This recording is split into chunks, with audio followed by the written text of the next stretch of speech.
Hello guys, Hindi Gyandhara channel में आप सभी का हार्दिक स्वागत। आज हम विशेषण पढ़ेंगे और मैं विशेषण को आपको बहुत सरल भाषा में समझाने का प्रयास करूंगी। ठीक है, चलो शुरू करते हैं। वे शब्द जो संज्ञा या सर्वनाम की विशेषता बताते हैं उन्हें विशेषण कहते हैं। जिन शब्दों की विशेषता बताई जाती है उन्हें विशेष्य कहा जाता है। चलो समझने का प्रयास करते हैं उदाहरण के द्वारा।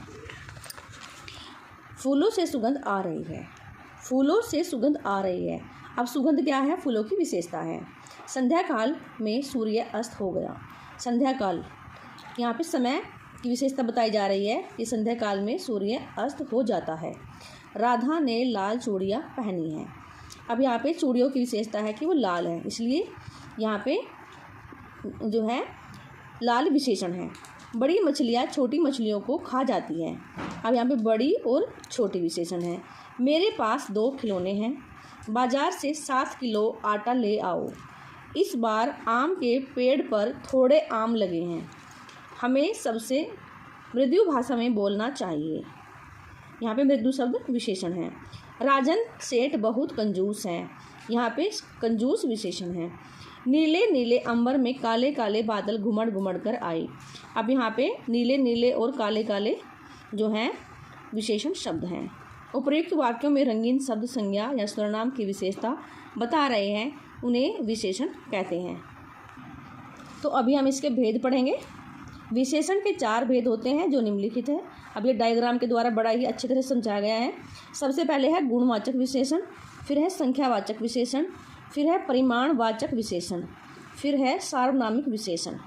ठीक है, अब एक को जानने का प्रयास करेंगे। सबसे पहले गुणवाचक विशेषण में क्या है इसकी विशेषता?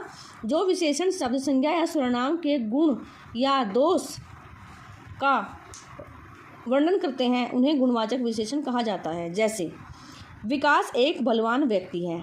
अब यहाँ पे विकास क्या है? संज्ञा है। तो क्या है? विकास की विशेषता है कि वो बलवान व्यक्ति है। बेंगलोर एक स्वच्छ शहर है या नगर है। तो बेंगलोर की विशेषता है कि वो स्वच्छ है।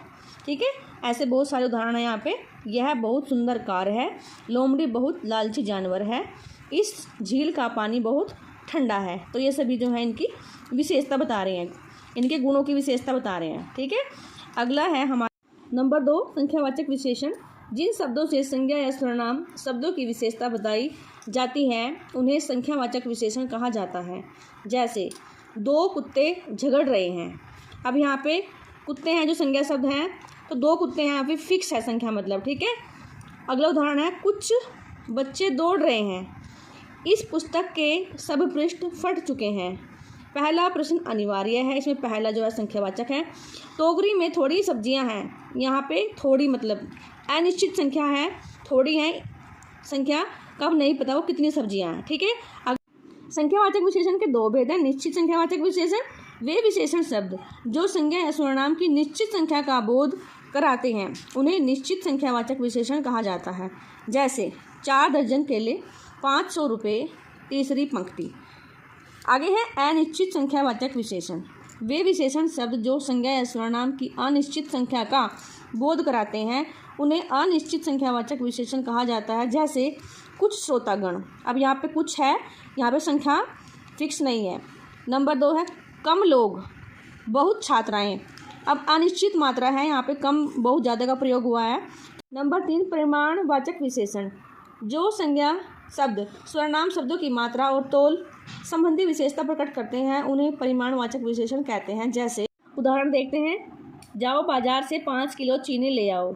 मुझे 10 किलो गेहूँ चाहिए। पिताजी बाजार से 5 मीटर कपड़ा लाए। चाय में दूध कम है। गिलास में थोड़ा दूध अभी बचा है। तो इन सभी में क्या है? अनिश्चितता का बोध है और निश्चितता का बोध है। ठीक है, अभी हम पढ़ेंगे नीचे अनिश्चित परिमाणवाचक विशेषण। वे शब्द जो संज्ञा या सर्वनाम शब्दों की अनिश्चितता का बोध कराते हैं उन्हें अनिश्चित परिमाणवाचक विशेषण कहा जाता है। जैसे उदाहरण में देखते हैं, दाल में कुछ पानी डाल दो। कुछ पानी, यहाँ पे पानी की मात्रा फिक्स नहीं है। ठीक है, मुझे थोड़ा सा दूध चाहिए, यहाँ भी मात्रा फिक्स नहीं है। अगला है कम बोलो। कुंभ के मेले में बहुत लोग आते हैं। यहाँ पे लोगों की संख्या भी फिक्स नहीं है, बहुत लोगों की बात बताई गई है। ठीक है, और नंबर 4 है सार्वनामिक विशेषण। वे सर्वनाम शब्द जो संज्ञा शब्दों से पहले लगकर विशेषण का कार्य करते हैं सार्वनामिक विशेषण कहलाते हैं। जैसे इस विद्यालय की सभी सराहना करते हैं। इस विद्यालय, विद्यालय संज्ञा शब्द है, इससे पहले लगा है तो ये सर्वनामिक विशेषण है। हमारा घर बहुत छोटा है। अब यहाँ पे घर की विशेषता है, घर के बारे में बताया गया है कि हमारा घर बहुत छोटा है।